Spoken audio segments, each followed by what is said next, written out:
오늘 말씀의 제목은 진실한 신앙입니다. 이제 우리가 디모데 전서를 끝내고 디모데 후서를 시작합니다. 후서를 시작하기 전에 아주 간단한 개요를 말씀드리려고 해요. 우리 여러분들 성경을 읽다 보면은 구약 성경은 상권, 하권 그래요. 열왕기상, 열왕기하, 역대상, 역대하. 근데 신약을 보면은 디모데 전서, 디모데 후서, 고린도 전서, 고린도 후서. 왜 구약은 상권, 하권이라 그러고 신약은 전서, 후서라 그러는가? 이것은 성경이 쓰여진 배경에 기인한 것입니다. 원래 열왕기상, 열왕기하서는 한 권의 책이었어요. 한 권의 두루마기로 뚫뚫뚫 말려 있었는데 이것이 이제 너무 두루마기면 이제 뚫뚫 말아놓으니까 길잖아요. 길다 보니까 가운데를 뚝 잘라가지고 이동에 편하게, 보관에 편하게 따로따로 보관하는 경우가 생겼습니다. 그렇다 보면은 이제 상권, 하권으로 나눠가지고 전해지게 되는 것이죠. 다시 말하면은 구약에 있는 상권, 하권은 원래는 한 권의 책이었다라는 사실이에요. 그런데 신약 성경에 보면 전서, 후서 그래요. 특히 서신서가 그렇습니다. 이것은 왜 그러냐면은 고린도 전서와 고린도 후서가 같은 시기에 같은 한 권의 책으로 쓰여진 것이 아니라는 거예요. 다시 얘기하면 디모데 전서와 디모데 후서도 2025년 6월에 한 번에 쓰여졌다 이런 책이 아니라 바울이 디모데 전서를 먼저 쓰고 나서 한참의 시간, 얼마간의 시간이 지나고 나서 또 다른 이유에서, 또 다른 목적에서, 또 다른 타겟으로 똑같이 디모데 후서를 썼다라는 사실이에요. 이 말은요, 디모데 전서가 쓰이고 우리가 바로 해서 디모데 후서를 읽지만은 일정 시간의 시간이 흘렀다라는 사실입니다. 그리고 성경은 몇 년이 흘렀는지 정확한 단서를 제공하지 않는데 성경이 알려주는 분명한 사실은요, 디모데 후서를 바울이 가장 마지막에 썼다라는 것이에요. 바울이 로마에서 2번 갇히는데 처음은 비교적 자유로운 형태인 가택연금이었습니다. 집에 갇혀서 있다 보니까 비교적 좋은 환경이었고 주변 사람들도 바울을 편하게 방문할 수 있었고 정신적으로나 육체적으로 그나마 체력을 보호할 수 있었습니다. 그런데 디모데 후서는요, 2번째 갇혔을 때 쓰인 것이에요. 그 2번째 갇힌 곳이 어디냐면은 바로 진짜 감옥, 빛 한 줄기 들어오지 않는 열악한 감옥, 그래서 육체와 정신적으로 상당히 고난의 시간이었던 감옥에서 디모데 후서를 썼습니다. 오죽하면 디모데 후서 4장에 보면은 바울이 디모데에게 이런 말을 해요. 나에게 떠날 시간이 가까워졌다.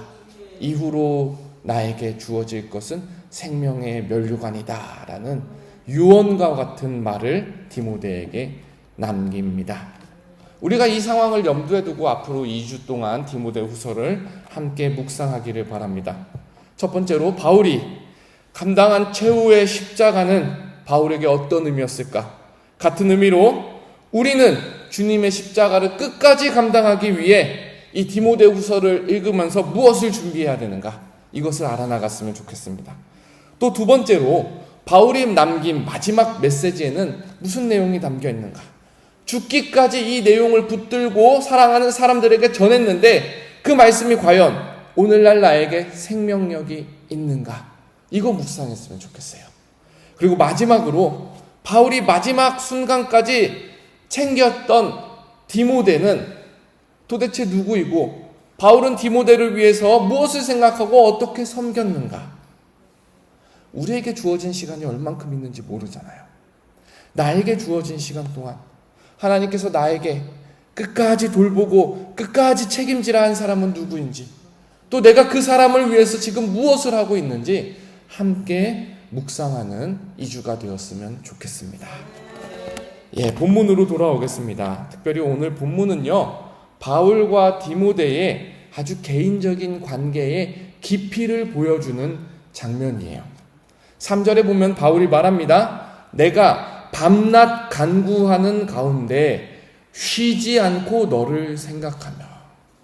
껌껌하고 어두운 감옥에서, 고난의 감옥에서 바울이 밤낮 디모데를 위하여 기도하고 밤낮 쉬지 않고 디모데를 위해 생각하였다라고 하는 거예요. 여러분, 참 부러운 관계 아닙니까? 우리 가운데 이런 관계를 가진 분이 있다면 그분은 그 자체로 굉장히 많은 축복을 받는 사람입니다.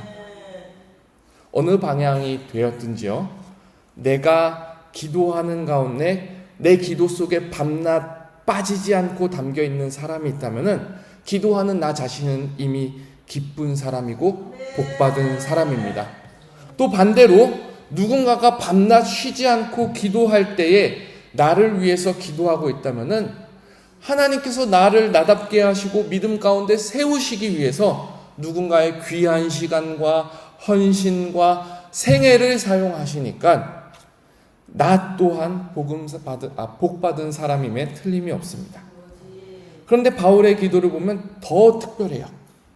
밤낮 쉬지 않고 디모데를 위해서 생각하고 기도하는데 그 일만 해도 놀라운데요, 그 내용은 더 은혜롭습니다.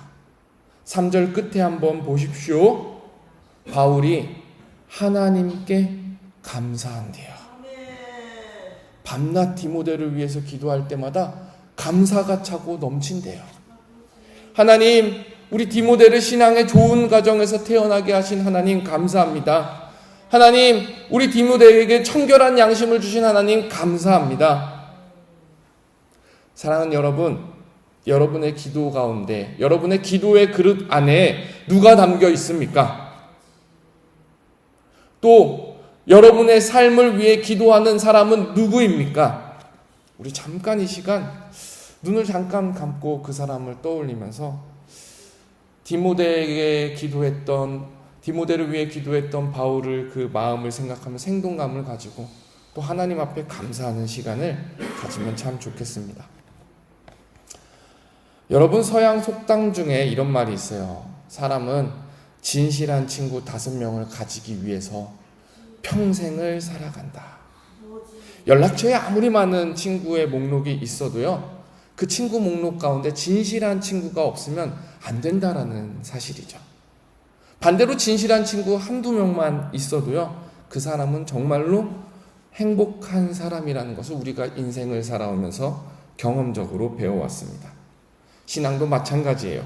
바울과 디모데처럼 정말로 진실한 관계가 있다면 그 신앙인은 참 행복한 사람입니다. 4절에 보면은요, 내 눈물을 생각하며 너 보기를 원함은 내 기쁨이 가득하게 하려 함이라. 바울이 감옥에서 디모데를 생각할 때 자신을 위해 울고 있는 디모데가 자꾸 생각나는 거예요. 그럴 때마다 디모데가 너무나도 보고 싶고 그 보고 싶은 가운데 그리움으로 편지를 씁니다.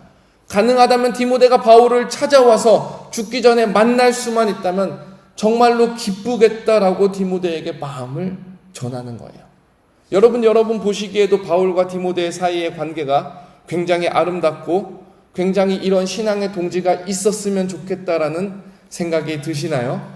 저는 정말 이런 사람이 있고 또 이런 사람이 더 많아졌으면 좋겠다라는 생각이 듭니다.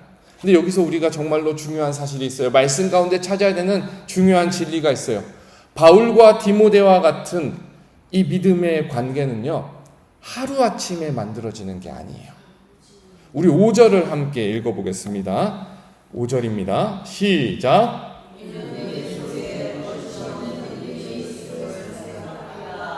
이 믿음은 먼저 내 외조모 로이스와 내 어머니 유니게 속에 있었던 내 속에도 있는 줄을 확신하노라. 바울이 디모데를 보면서 칭찬하는 것이, 야, 디모데야, 너는 거짓 없는 믿음을 가졌다. 여기서 거짓되다라는 표현은요, 이 성경이 쓰여졌던 당시에 연극인들에게 쓰여졌던, 희극인들에게 쓰여졌던 말이에요. 왜 연극하는 사람들이 무대 위의 모습과 무대 아래 모습이 다르잖아요. 무대 위에서는 화려하게 왕도 역할하고 공주도 역할하고 악인도 역할을 하는데 무대 아래 나오면은 그냥 지극히 평범한 삶을 살아가는 사람들이 바로 배우잖아요. 물론 배우들은 무대에서 연기하는 것이 직업이기 때문에 그들의 연기를 보고 누구 하나 가짜라고 할 사람이 없습니다. 그런데 이 똑같은 거짓되다라는 말이 그리스도인의 신앙이라는 앞에 붙는다라면은 우리는 그 신앙을 들어 위선되다, 거짓된 믿음이다라고 말을 합니다. 그리고 거짓된 믿음은 숨길 수가 없어요. 언제든 반드시 밝혀지게 되어 있습니다. 시간이 지나고 서로의 삶 속에서 이 모양 저 모양 겪다 보면은 한 사람의 신앙이 진짜인지 거짓인지 다 알게 돼 있어요. 그래서 우리 당장 눈앞에 보이는 행동으로 우리의 신앙을 홍보할 필요가 없습니다. 갑자기 조용하던 사람이 주변에 몇몇 사람이 있다고 해서 체면 차린다고 평소 안 하던 신앙의 행동을 하면은 처음에는 사람들이 모를 수 있으나 언젠가는 모두가 다 알게 되어 있다라는 사실이에요. 근데 여기에 저는 포인트가 있다고 봅니다. 여러분, 내가 위선된 신앙을 살면은요, 나의 위선된 신앙을 누가 가장 먼저 알아차릴까요?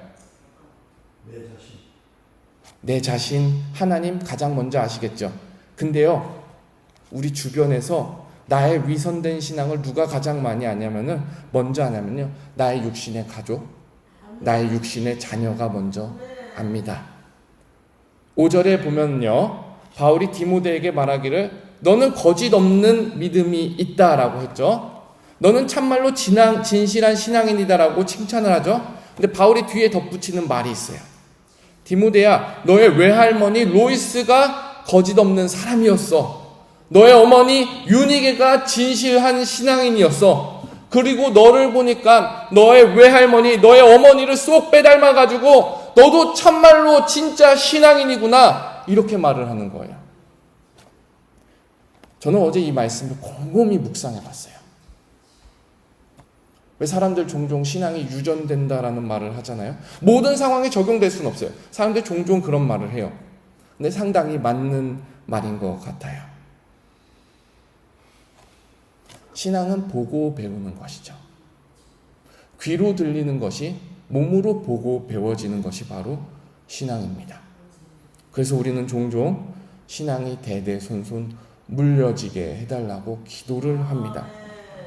우리 할아버지가 믿고 살아가던 방식, 우리 아버지 어머니가 고백하고 전하시던 그 방식이 나도 알고 모르는 사이에 내 눈과 귀와 피부를 통해서 나에게 전해져 오는 것입니다. 그런데 만약 내가 위선된 신앙인으로 살아간다면 나의 그 신앙을 가장 먼저 알아차린 사람이 나의 아내일 것이요, 그리고 나의 그 위선된 신앙을 가장 먼저 아파하는 사람이 나의 자녀가 될 것이라는 것입니다. 아, 우리 아빠가 사람들 앞에서와 집에서 신앙이 다르네. 부지 중에 거짓된 신앙이 내 자녀 가운데 들어간다라는 것이죠. 우리 자녀가 그 신앙을 보고 시험에 들지 않으면 다행이겠지만 시험에 든다면은 나의 위선된 신앙이 나의 믿음, 나의 자녀의 믿음의 길을 방해하게 된다라는 것이에요. 그런 의미에서 디모데는 참으로 축복된 사람이었어요. 먼저 어머니와 외할머니가 진실된 신앙인이고, 그리고 그 진실된 신앙을 몸으로 물려받으니까 디모데에게 축복이었죠. 근데 그 축복이요, 2배가 됐어요. 디모데가 진실된 신앙을 물려받은 다음에 그 신앙을 가지고 진실되고 참되게 살아가다 보니까 디모데의 주변에 진실되고 참된 신앙인이 남아 있는 거예요. 우연히 바울을 만난 것이 아니라 디모데가 하나님 앞에서 참되게 살다 보니까 하나님께서 바울을 디모데 옆에 남겨두시는 겁니다. 하나님의 일을 위해서, 하나님의 나라를 위해서 붙여주시는 거예요. 신앙의 축복이 따블이 됐죠. 아버지, 어머니, 외할머니께로부터 받은 그 신앙의 진실된 축복이 신앙의 동지로 확장되는 것입니다. 사랑하는 여러분, 거짓 없는 믿음은 말이 아니라 삶으로 증명됩니다. 누군가의 기도 속에 있고 누군가에게 믿음을 물려주는 신앙의 참된 그리스도인이 되기를 축복합니다. 신앙은 우리가 보여주려고 노력하는 것이 아니라 신앙이 우리 안에 있으면 꽃향기가 나듯이 드러나게 되어 있습니다. 거짓 없는 신앙으로 유산을 물려준 디모데의 선조처럼, 거짓 없는 신앙으로 또 다른 신앙의 귀한 동지를 얻었던 디모데처럼 우리 또한 거짓 없는 신앙으로 오늘 하루의 삶 속에서 하나님께서 우리에게 맡기신 누군가에게 귀한 사람, 누군가에게 기쁨의 사람이 되기를 주님의 이름으로 소망합니다.